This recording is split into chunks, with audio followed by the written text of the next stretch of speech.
In preparation for our meeting today, we have heard that you've been up to many, many adventures, that you're currently in the US and you're traveling extensively on your bike and engaging with so many people. And it's such a refreshing image to visualize such playfulness, yet bringing such deep work of conscious growth and wisdom. Um, could you just give us a little insight on what this experience has been like for you so far? Oh, this motorcycle journey? Okay. I wouldn't think that you would be interested in motorcycles. As a fellow biker, Oh, is it is it so? definitely Okay. Um, this was essentially billed as Exploring Spiritual America. So, there were many aspects to this. One important thing is we wanted to visit all those sites and Native American nations.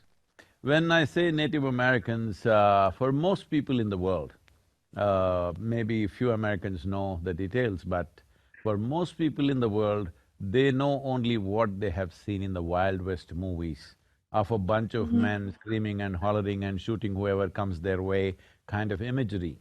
But there used to be over 500 nations, Native American nations in North America.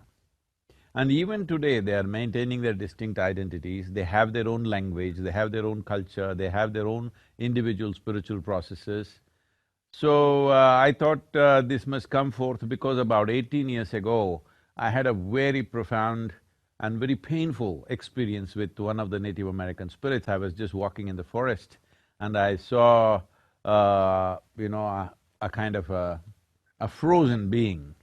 And at that time, I wrote this poem called America, I will send it to you. Uh, and after that, I've been looking them up. Even I did not know there were so many nations. Even in our minds, well, we had heard names like Cherokee, Apache, Comanche, like this in the movies. But beyond that, even I did not know. So I started exploring this, and I've been wanting to do this for some time, but it took the virus to break my schedule so that I could go on this trip. So it has been 36 days, we just got back day before yesterday. 36 days we've been on the road. We did 9,477 miles on the motorcycle.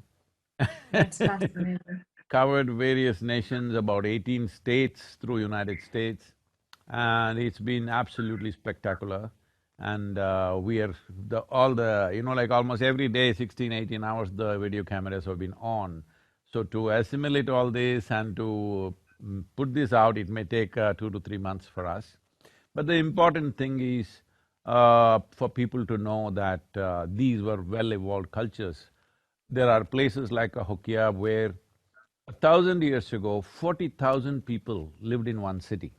Just to give you a perspective, at that time in London there were only 15,000 people. There were 40,000 people.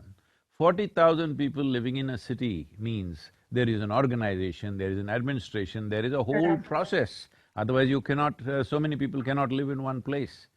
So similarly, there are very powerful spiritual spaces, and the level of attention they gave to their inner well-being, what they call as their spirit, rather than their physical Mhm. life, is something that modern societies have to emulate, because the only way that we can make this into a sustainable world for all of us is that our interests are more beyond physical nature. That is the only way we can do it. If it becomes all physical, we're just ripping the planet apart. And also coming to that aspect, see, right now, for most people, educated people at least, ecology means it's a textbook, it's an abstract science somewhere. These are the people for whom ecology lived in their hearts. This is what needs Mhm. to happen for this generation and the next generation. These people did not live on the land, they are the land. And Correct. you and me are also land, all right? This body is just soil. But most people don't get it till you bury them. But these are people who lived with this awareness. I think this is most relevant for today's life. So in many ways, we are trying to put out what the different nations or the different tribes, like believed in and how they lived. But one common ethos is their fondness for earth, because this is a earthy culture. This is not a Mhm. heaven-bound culture. This is about living life here fully. This is not about going somewhere else and living better.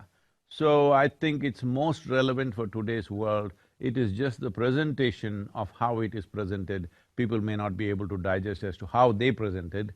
So I'm seeing how it could be presented in modern language, in modern context, but fundamentally it's very relevant for our generations and the generations to come, actually.